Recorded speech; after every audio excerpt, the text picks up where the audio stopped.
ഉൽപ്പത്തി പുസ്തകത്തിലുള്ള വായന 34 അധ്യായം. ദീനായുടെ മാനഭംഗം. യാക്കോബിന് വേണ്ടി ലേയ പ്രസവിച്ച മകൾ ദീന ആ നാട്ടിലെ പെൺകുട്ടികളെ കാണാനിറങ്ങി. നാടിൻ്റെ പ്രഭുവായ ഹാമോർ എന്ന ഹിവ്യന്റെ മകൻ ഷെക്കീം അവളെ കണ്ടു. അവൻ അവളെ പിടികൂടി അവളോടൊത്ത് ശേഷിച്ച് പീഡിപ്പിച്ചു. ഒപ്പം അവൻ്റെ ആത്മാവ് യാക്കോബിൻ്റെ മകളായ ദീനയിൽ ലയിച്ചു. അവൻ ആ പെൺകുട്ടിയെ പ്രണയിച്ചു.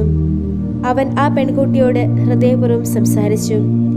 ഷെക്കീം തൻ്റെ പിതാവായ ഹാമോറിനോട് ഇപ്രകാരം പറഞ്ഞു: ഈ തരുണിയെ എനിക്ക് ഭാര്യയാക്കി തരണം. തൻ്റെ മകളായ ദീനയെ അവൻ കളങ്കിതയാക്കി എന്ന് യാക്കോബ് കേട്ടു. അവൻ്റെ പുത്രന്മാർ അവൻ്റെ കാലിക്കൂട്ടത്തോടൊപ്പം വയലിലായിരുന്നു. അവർ വരുന്നതുവരെ യാക്കോബ് സംയമനം പാലിച്ചു. അപ്പോൾ ഷെക്കേമിൻ്റെ പിതാവായ ഹാമോർ യാക്കോബിനോട് സംസാരിക്കാനായി അവൻ്റെ അടുത്തേക്ക് തിരിച്ചു. കേട്ട മാത്രയിൽ യാക്കോബിൻ്റെ പുത്രന്മാരും വയലിൽ നിന്ന് വന്നെത്തി. അവർ രോക്ഷം കൊണ്ടു. യാക്കോബിൻ്റെ മകളുമൊത്ത് ശയിച്ചതുവഴി ഇസ്രായേലിൽ മ്ലേച്ഛകൃത്യം ചെയ്തുകൊണ്ട് അവൻ അവരെ അതീവം കുപിതരാക്കി. അപ്രകാരം ചെയ്യപ്പെടാൻ പാടില്ലായിരുന്നു. അപ്പോൾ ഹാമോർ അവരോട് ഇപ്രകാരം പറഞ്ഞു: ഷെക്കേം എൻ്റെ മകനാണ്. അവൻ്റെ ആത്മാവ് നിങ്ങളുടെ പുത്രിയിൽ അനുരക്തമാണ്. അവളെ അവന് ഭാര്യയായി നൽകിയാലും ഞങ്ങളുമായി വിവാഹബന്ധത്തിൽ ഏർപ്പെടുവിൻ. നിങ്ങളുടെ പെൺമക്കളെ ഞങ്ങൾക്ക് തരുവിൻ. ഞങ്ങളുടെ പെൺമക്കളെ നിങ്ങൾക്കായും സ്വീകരിക്കുവിൻ. നിങ്ങൾ ഞങ്ങളുടെ കൂടെ പാർക്കുവിൻ. ഈ നാട് നിങ്ങളുടെ മുൻപിലുണ്ടല്ലോ. അതിൽ വസിച്ച് അതിനെ പ്രയോജനപ്പെടുത്തി സമ്പാദ്യമുണ്ടാക്കുവിൻ. തുടർന്ന് അവളുടെ പിതാവിനോടും സഹോദരന്മാരോടുമായി ഷെക്കീം പറഞ്ഞു: നിങ്ങളുടെ ദൃഷ്ടികളിൽ ഞാൻ പ്രീതി കണ്ടെത്തട്ടെ. നിങ്ങൾ എന്നോട് പറയുന്നത് ഞാൻ തരാം. സ്ത്രീധനവും സമ്മാനവും എൻ്റെ മേൽ അധികമായി വർദ്ധിപ്പിച്ചുകൊള്ളുവിൻ. നിങ്ങൾ എന്നോട് ആവശ്യപ്പെടുന്നത് എന്തായാലും ഞാൻ തരുന്നതാണ്. പെൺകുട്ടിയെ ഭാര്യയായി എനിക്ക് നൽകിയാൽ മതി. തങ്ങളുടെ സഹോദരി ദീനയെ ഷെക്കീം കളങ്കിതയാക്കിയതുകൊണ്ട് യാക്കോബിൻ്റെ മക്കൾ അവനോടും അവൻ്റെ പിതാവായ ഹാമോറിനോടും വഞ്ചനാപൂർവ്വം മറുപടി പറഞ്ഞു. അവർ അവനോട് പറഞ്ഞു: അഗ്രചർമ്മം ഞങ്ങൾക്ക് അപമാനമായതുകൊണ്ട് അതുള്ള ഒരാൾക്ക് ഞങ്ങളുടെ സഹോദരി നൽകുക എന്ന കാര്യം ചെയ്യുക ഞങ്ങൾക്ക് സാധ്യമല്ല. എന്നാൽ ഇങ്ങനെ മാത്രം ഞങ്ങൾ നിങ്ങളോട് സമ്മതിക്കാം: നിങ്ങൾക്കിടയിലെ ഓരോ പുരുഷനും ഞങ്ങളെപ്പോലെയാകണം, അതായത് പരിച്ഛേദനം ചെയ്യപ്പെടണം. അപ്പോൾ നിങ്ങളുടെ പുത്രിമാരെ ഞങ്ങൾ നിങ്ങൾക്ക് തരാം. നിങ്ങളുടെ പുത്രിമാരെ ഞങ്ങൾക്കായി സ്വീകരിക്കുകയും ചെയ്യാം. ഞങ്ങൾ നിങ്ങളോടൊത്ത് വസിക്കുകയും നമ്മൾ ഒറ്റ ജനമായി തീരുകയും ചെയ്യും. പരിച്ഛേദനം ചെയ്യുന്നതിൽ നിങ്ങൾ എന്നെ കേൾക്കാത്ത പക്ഷം ഞങ്ങളുടെ മകളെയും കൊണ്ട് ഞങ്ങൾ പോകും. അവരുടെ വാക്കുകൾ ഹാമോറിന്റെ ദൃഷ്ടികളിലും ഹാമോറിന്റെ മകൻ ഷെക്കീമിന്റെ ദൃഷ്ടികളിലും ആകർഷകമായിരുന്നു. അക്കാര്യം ചെയ്യാൻ ആ ചെറുപ്പക്കാരൻ അമാന്തിച്ചില്ല. കാരണം യാക്കോബിന്റെ മകളിൽ അവൻ അനുരക്തനായിരുന്നു. തൻ്റെ പിതൃഭവനം മുഴുവനിലും അവൻ വധിക്കപ്പെട്ടവനായിരുന്നു.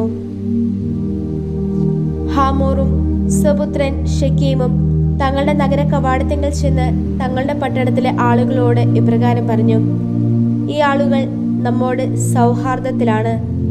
അവർ ഈ നാട്ടിൽ പാർത്ത് അത് പ്രയോജനപ്പെടുത്തട്ടെ. നോക്കൂ, നാട് അവരുടെ മുൻപിൽ ഇരുമടങ്ങ് വിസ്തൃതമാണല്ലോ. അവരുടെ പുത്രിമാരെ നമുക്ക് ഭാര്യമാരായി നമ്മൾ സ്വീകരിക്കും. നമ്മുടെ പുത്രിമാരെ നമ്മൾ അവർക്ക് നൽകുകയും ചെയ്യും. എന്നാൽ ഇങ്ങനെ മാത്രമാണ് ആ ആളുകൾ നമ്മോടൊത്ത് വസിക്കുവാനും ഒറ്റ ജനമായി തീരാനും സമ്മതിച്ചിട്ടുള്ളത്.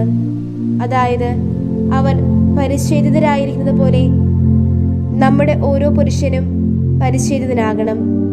അവരുടെ കാലിക്കൂട്ടവും അവരുടെ സമ്പാദ്യവും അവരുടെ മൃഗസമ്പത്ത് മുഴുവൻ നമ്മുടേതാവില്ലേ? ആകിയാൽ നമുക്ക് അവരോട് സമ്മതിക്കാം. എങ്കിൽ അവർ നമ്മുടെ കൂടെ താമസിക്കും.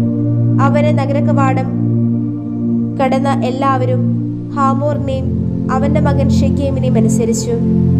അങ്ങനെ അവന്റെ നഗര കവാടം കടന്ന എല്ലാവരും ഓരോ പുരുഷനും പരിച്ഛേദനം ചെയ്യപ്പെട്ടു. മൂന്നാം ദിവസം അവർ വേദനിച്ചിരിക്കെ യാക്കോബിന് 2 പുത്രന്മാർ, ദീനായുടെ സഹോദരന്മാർ ശിമിയോനും ലേവിയും, തന്താങ്ങളുടെ വാളെടുത്ത് അപ്രതിരോധിരായി നഗരത്തിൽ കടന്ന് ഓരോ പുരുഷനെ വധിച്ചു.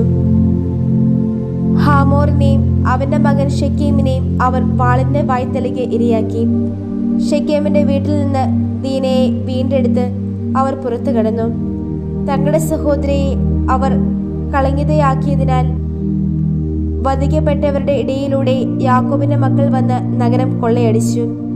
അവരുടെ ആടുമാടുകളെയും അവരുടെ കഴുതുകളെയും നഗരത്തിലും വയലിലും ഉണ്ടായിരുന്നവയും അവർ എടുത്തുകൊണ്ടുപോയി. അവരുടെ സർവ്വസമ്പത്തും വീട്ടുവകളൊക്കെയും അവർ കൊള്ളയടിക്കുകയും അവരുടെ ഓരോ കുഞ്ഞിനെയും അവരുടെ സ്ത്രീകളെയും ബന്ധനസ്ഥരാക്കുകയും ചെയ്തു. അപ്പോൾ യാക്കോബ് ശിമിയോനോടും ലേവിയോടും പറഞ്ഞു, തദ്ദേശവാസികൾക്കിടയിൽ, കാനാന്യർക്കിടയിലും പെരീസ്യർക്കിടയിലും എന്നെ അപഹാസ്യനാക്കും വിധം നിങ്ങൾ എന്നെ കുഴപ്പത്തിലാക്കിയിരിക്കുന്നു. ഞാൻ ആളെണ്ണം കുറഞ്ഞവനാണ്. അവർ എനിക്കെതിരെ സംഘടിച്ച് എന്നെ ആക്രമിക്കും. അപ്പോൾ ഞാനും എൻ്റെ കുടുംബവും നിർമ്മാർജ്ജനം ചെയ്യപ്പെടും. അപ്പോൾ അവർ ചോദിച്ചു, ഞങ്ങളുടെ സഹോദരി അവന് ഒരു വേശ്യ കണക്കെ ആക്കാമെന്നോ?